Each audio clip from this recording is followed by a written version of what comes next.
I he nau put up their hands to actually allow ke mau hau o whaifatongia me hen mo tā ke tifok ke mau lava o hau atu ke tau tupu nau tolo mau whaam ke nau kau mai polokalama ko e aho ni pau te ke hu Malu'i o ku atata e ni ke lava mai ki ai malo apita mau whainga maari e malo.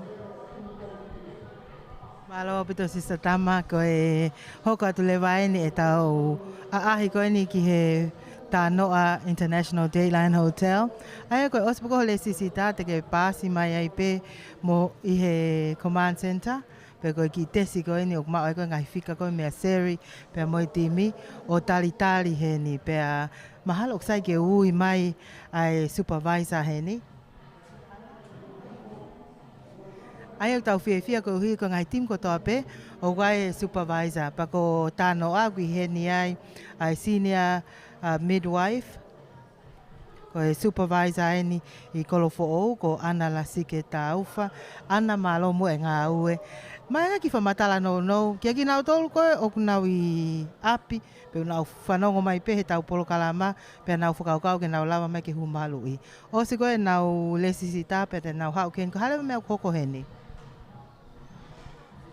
ko le peke hu fanga whakatapu ko whakatapua ka hoko atu ai pe I he tahine ko niko mona palu ko lava mai pe o le sisita hen he matapa ko ai whanau pe te nau hoko mai lewa ki he ongoloki ke whakahoko ai ko ia Huhu Covid19 te nau mau pe haki tali ai pe hu tau toko taha mai ai pe whakahoko he tahine ai Huhu Covid19 ko ne osi ko ia e lava atu lewa ki holding pe ko ki taimia e tali ki minite tahanima ke ki whakapapau I pe ko kai ke iai ha palpare mai hoko ki toko taha ko ni pe to ki oange leva en appointment ni ka pau ko ha toko taha ko ani to ki fuafua Huhu ko pau ke toi puka ai pe ai aho ko e si o mai ai ke whakahoko ai ene hoani ko ia ene Huhu ki he mahina ko tise ma te ka pau leva ko toko taha ko ne lava mai ke whakakakato ene second dose o ku kei tali pe minite tahani ma.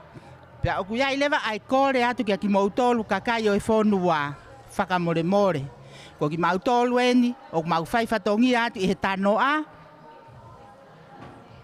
E toi lele pe ai whai Huhu a pongi me he hiwa pongi ki he taha waho ata. Te mau tali lele I koe ke lava mai. Iai ha mea te ke fie whaka eke ki ai whekau aki mo e whai tō koe ni, mo ngā ue o mau whakahoko, o mau kei kore atu ai pe ho toko ni, ngahi wāhenga koe ni o ku kei toe, kau ngā ue whakapure anga ki mau tolu, mo nau tolu I api, o ku ai e mau kore atu kātaki.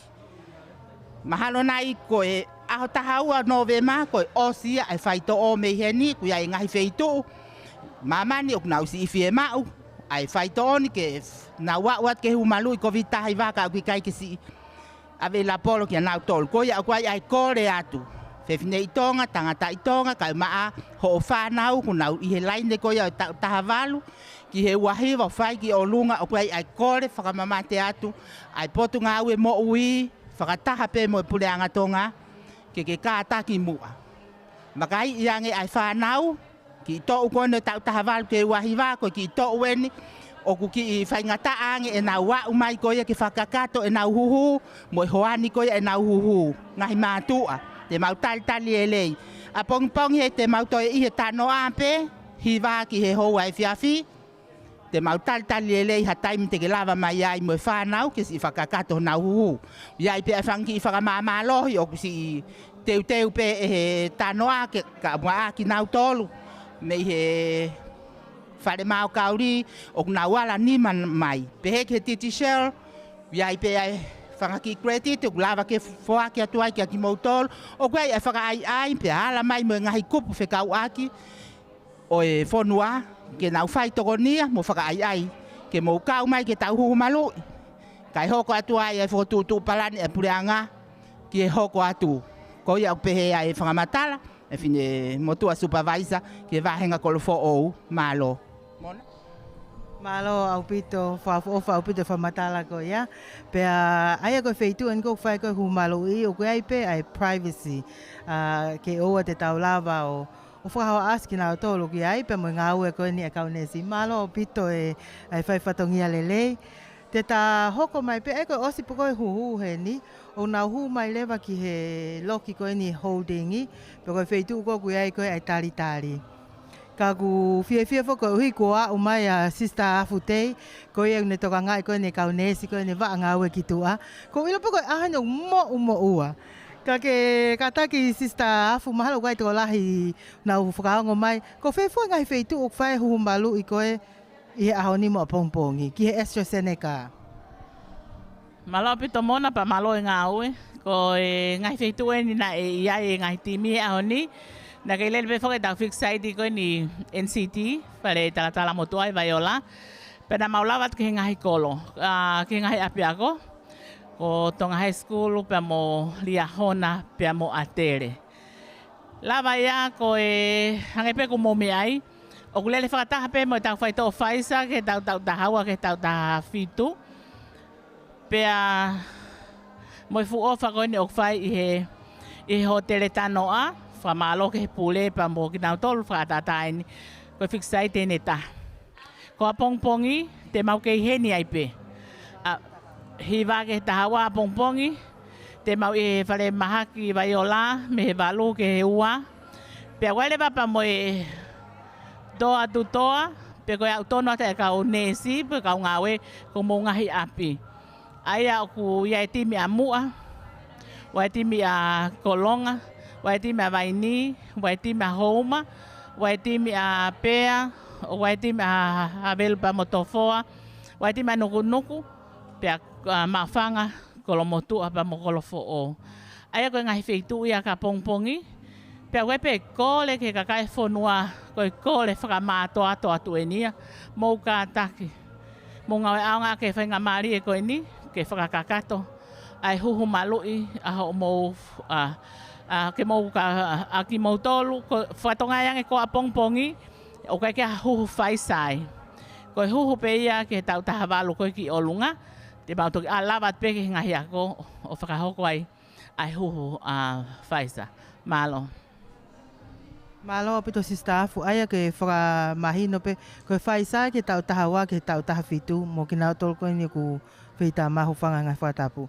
Ka ko AstraZeneca taha walu ki olunga ko ia, pea ko a pongpongi koe timi AstraZeneca pe e ihe ni e. Iyo, aia koe ke whaha huhu ia ke he whaisa a pongpongi e. Malo pito mona ko hiko o koe whaito o koe nu pile ngeso no tauhi, whakaamu pe ke o atu pe aki foi taimi ke ngahi api ako o whakahoko ai Huhu Malu'i. E ose mautakai ke ngahi api ako, e ai pe fixai te taha, te mau whenga mai ai, ki he tau tahawa ke tau tahafitu, aki nau tolu koe ku nau si malolo o koe ke nau ke iako. Pako ko leo ke kakai whonua, ka kulawa atu ko mo ngahi fitu hange ko alo atu koe ki lia hona, ka kuaha ni ihi ko nau osi malolo me ako e lava lelei pe ke whakahoko a mo huhu i he ngahi, he maotu koe ngai api ako kai fitu taku mai pe ke whare maka vai ola ta whaaki koe ni ke Huhu Malu'i e o atu e ngahi fitu ke mo mai whakahoko ai aho mo Huhu Malu'i ki he whaisa malo apito. Malo pito sista tei e ngā ue pea ko ilo koe taha pene ngahi wheitu ke takai halai aho ni o te tala monu he ngā ue lelei o whakahoko pea mo e ngahi timi. Te tau hoko mai lewa aia koe wheitu en kou whae koe Huhu Malu'i, te tau hoko mai lewa pou ke wakai i ai wheitu koe ni o ku talitari e ki nau tolu koe ni hiri ai Huhu Malu'i.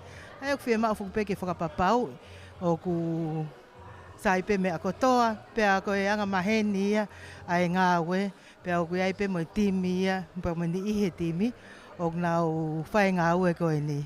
Aia ku heni whukupe sista Pule, supervisor, sista Ana e koe wheitu en kou whai koe ai talitari. Ia. Ka koe tano au ke hei o koe whai video lele?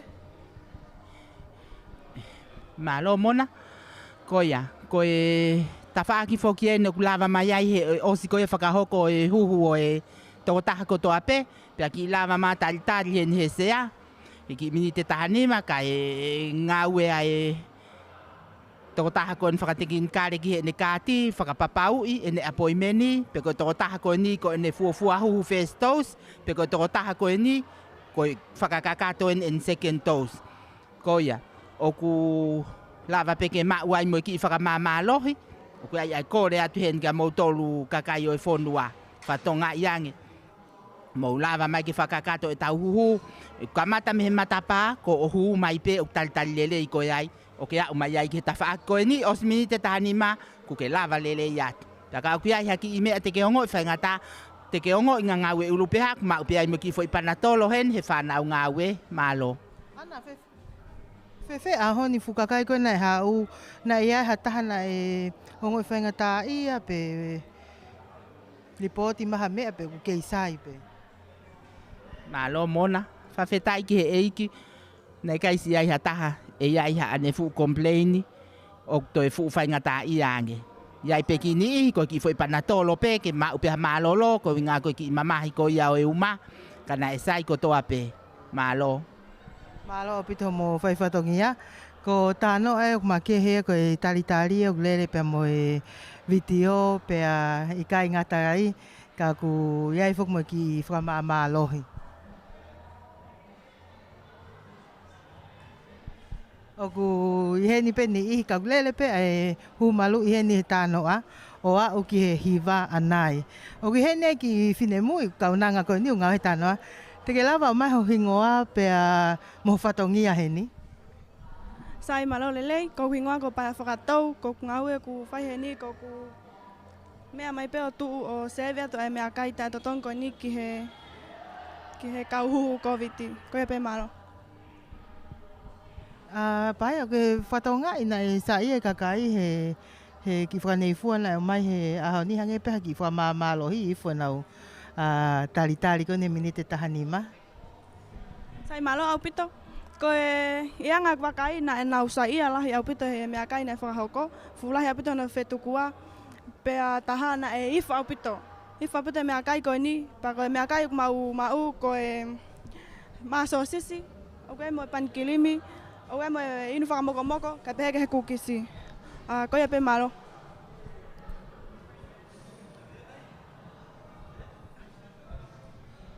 Malo o pito. Aia koe ngahi ofa nia me he Tanoa pe mo e kaulize. Aia koe pani, koe cookies, pe mo e hot dogs. Ka kou whanonga au ia po o kuia e tunu e kau ne si o teu ki a pongpongi. Pea ka pau mahale lava hako ngai ahoni to e hoko atu pe ia. Ka e whakahoko e he tōmua.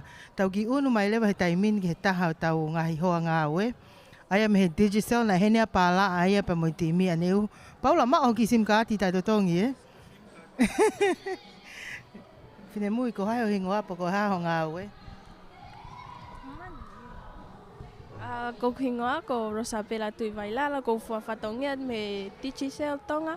Ko loto whiawhia pito ke tuake te mau sim kaati. Ai au mau hen ia he Tanoa ke mau tuku atu i he tai totongi pe mau simi kaati. Ke mau mea mai ke tau kau ngā kau whataha pa ke hau mau atau ki sim kaati tai totongi. Mahal ko ia pe malo. Pea koe hoa ko tō pe talu me hongo fulua ni uhuna mō fuake ki ka pai te au walwalu ki tō taha e.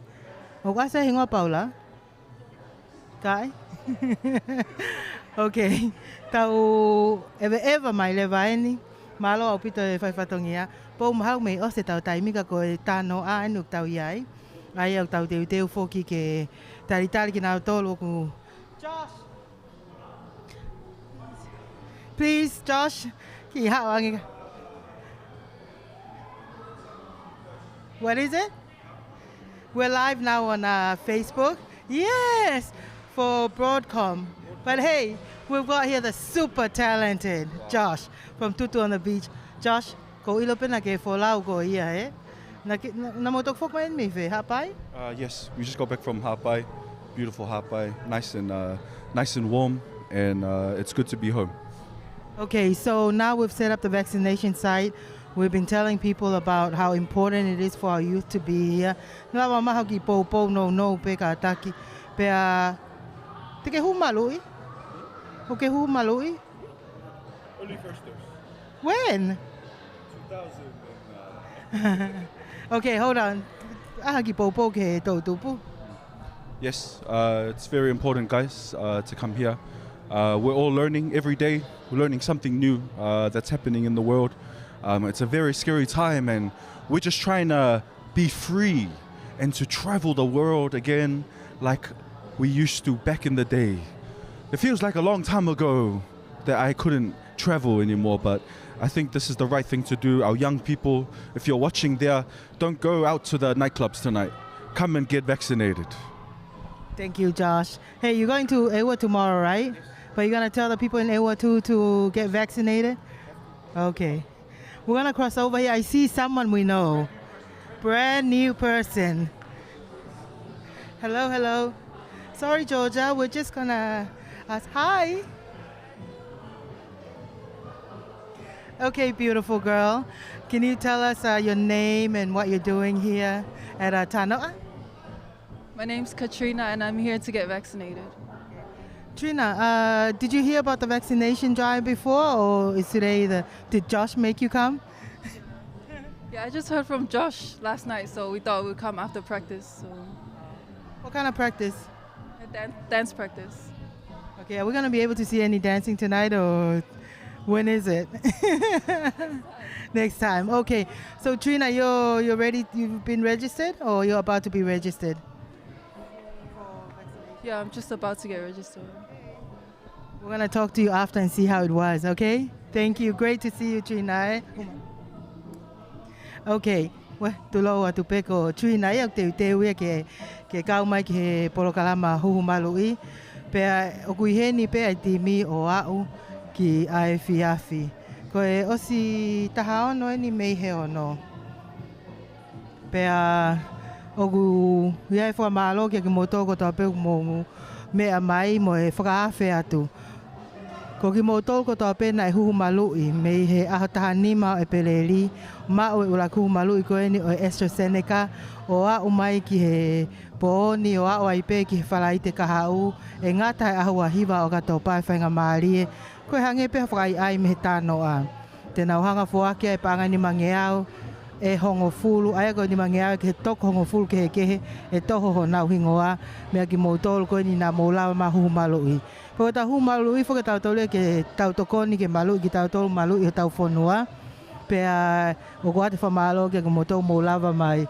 Pau te taki hua pe ki tu ahe o whakaosi i ko wakai atu ku i heni ai ni ihe ka u nesi me he api ako nesi ko ni a tau tolu. Mahalo whai nau tau pena ko e whakawhi ai pe whoki. Malo mo DJ Lori Dori.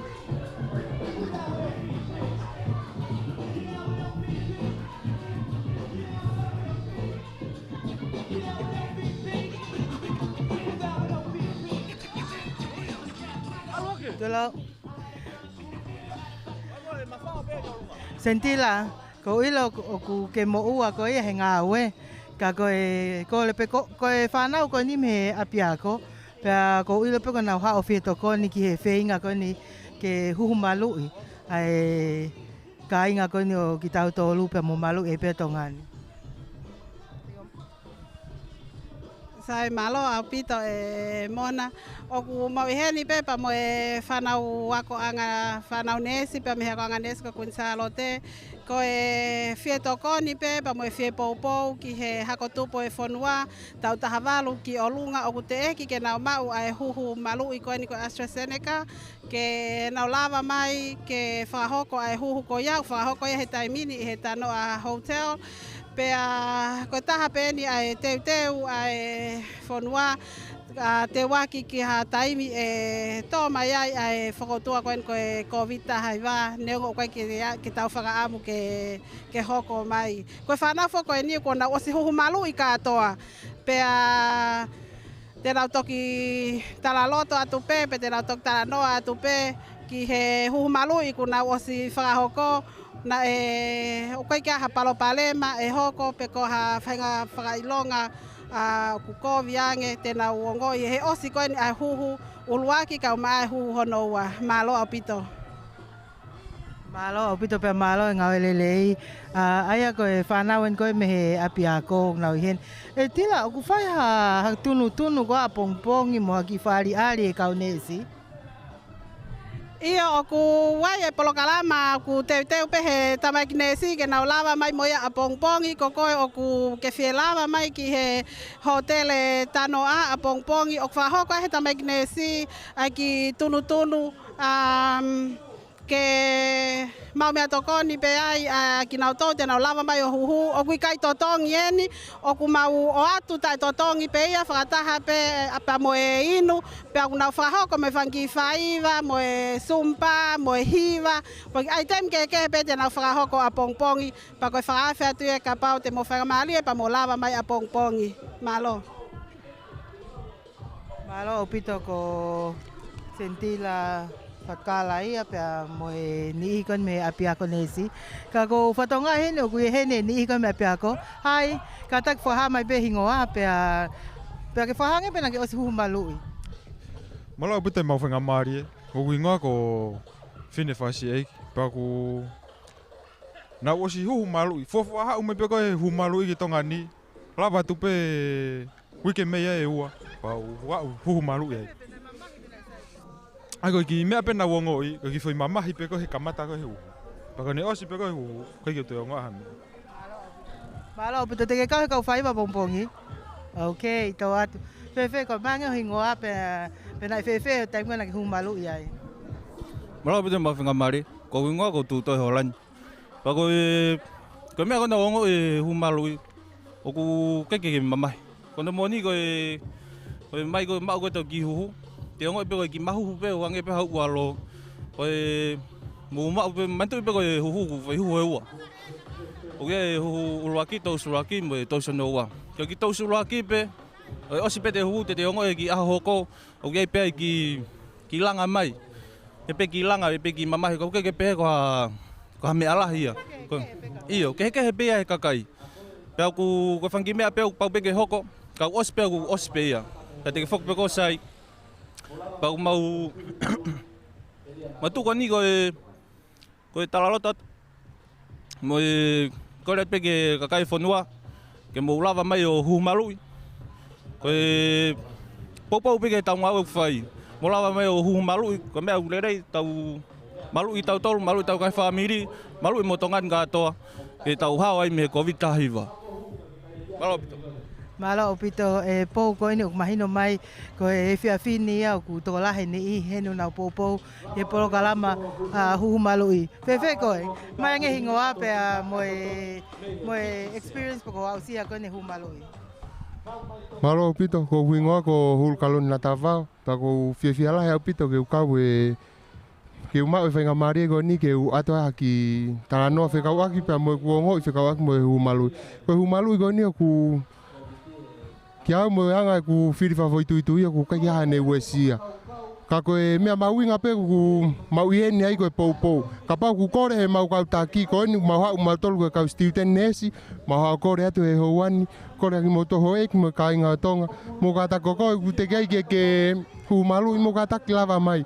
Koe Huhu ko ni hao pe malu ulaki te ke Malu'i koe Malu'i au. Hawai ho ki whamiri pa tau hao katoa ai. Mahalo ko ia pe ku ki te aha mea ke Tonga ki ai ofat. Malo opito, ko ini me ose tau taimi he Facebook kau kei toi pe tau taimi ki tau tolu I Tanoa. Hello. Saipe.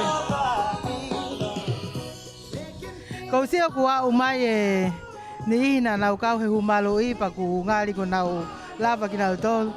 Tike ha oke. Pai subi.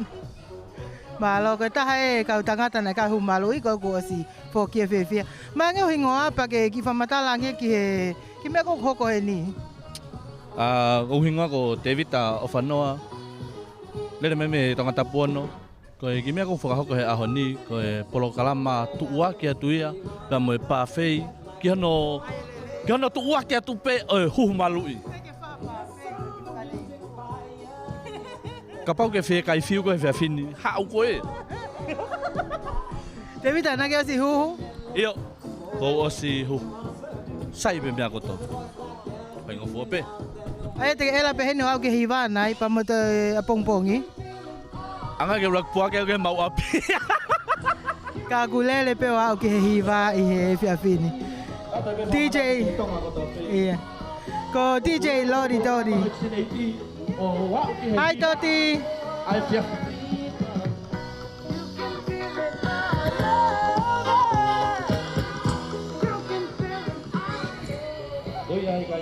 Aia koe halavuna ni alo mali na tula pe mateu teu pe mo timi e pot ngau mo ui o tau hene mo Evelini ka ta ke ange ko ilo ke hene mo fa na ko ni me he apia ko nesi ko ni agitau tolu fa malo te ngau la he mo fa ka hoko te lava o mai pe ha ki fa matala no mantina tau tok pala ni ha ke pen he ahoni ke fa ha ki fali ali ko hai ai tunga ko tai mini Malo apito Mona, mawhainga mari e koe tunga taimini o ku alpe taimi o ku whawhaofa, ma whana nge whanau ako, nau hao poupou mai ki he potngau mo ui lelei, I he Huhu Malu'i.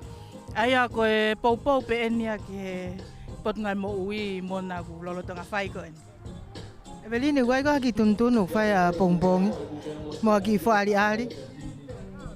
Iyo, malo apito mona. Iyo, kiai pe ki tunu e whai e whanau ako, ta ua mo tau tolu he tai a uhu pe aku atu ne whakaafe kia teki mou tolu ka inga ke mou lava mai o hao ke whakaonga e ofa koe ni o ku I he taimi pe hongofulu ke taha aku whehua pe taha pe aku whakaafe ki mou tolu ke mou lava mai kia Malo opito Evelini pe hange ko whamatala ko te vita o ku ia e whangi whanei fua ko ai mo whaari ari pea koe mea maho I ngā whoki ai whainga maari e koe ke Huhu Malu'i ke tau Malu'i e tau ngai family pea mo tongani ko whatau ngai ne hea Jason me he Tanoa ka ku kai ke toi aha mahalo tau ki Tanoa pe ke ni I he ni o te ke hola ko hai ho hingoa na ke Huhu Malu'i Koia nai fefe Sai au pe Huhu Malu'i ke ka me ongo Fefe ai whangi tamai fefine koe ni Ko kau ni pene kau nesi te nau heni a pongpongi pa te nau heni he fiafini ko e kau peke poupou polo kalama Huhu Malu'i. Na ke os Huhu Malu'i? Koia. Na fefe?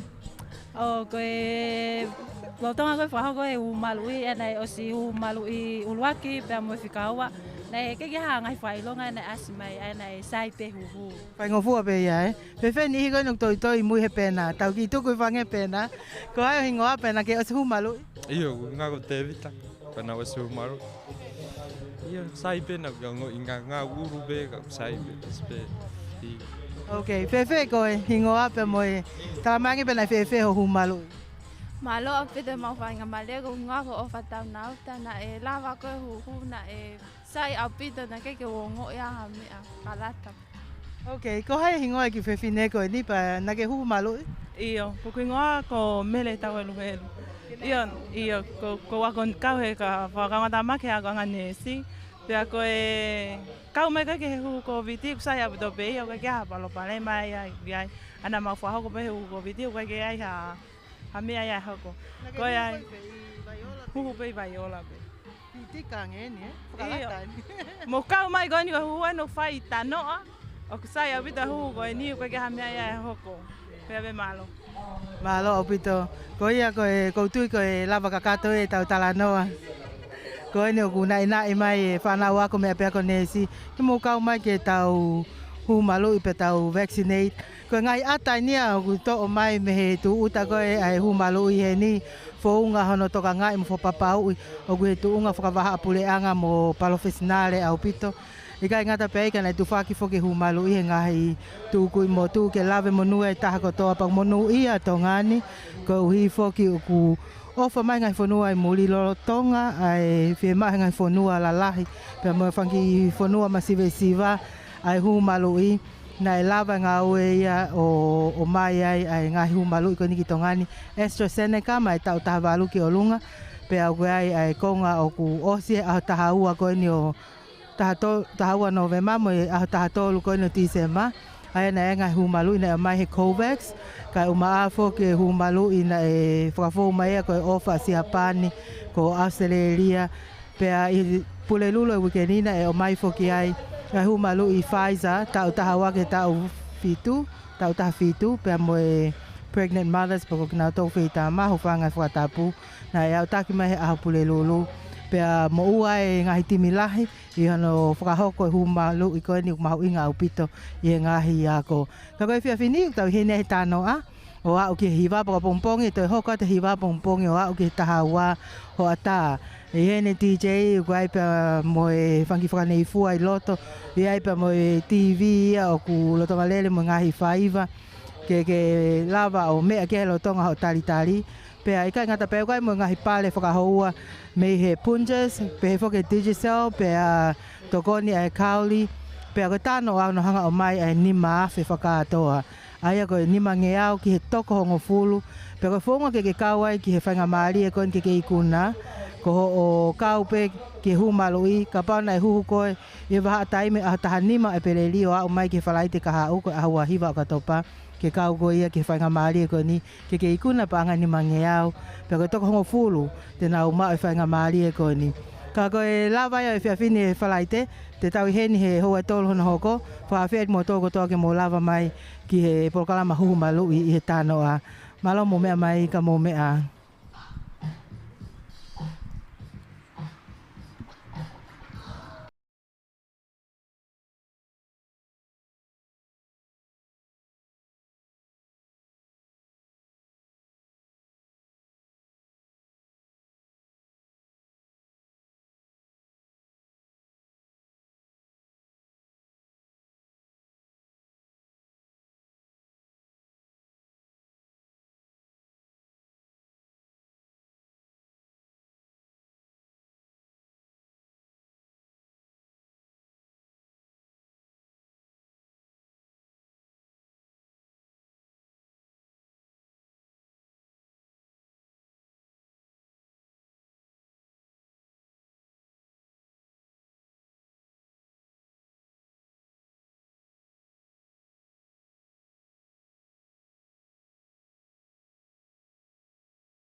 Get vaccinated, protect you, your family, and all of Tonga.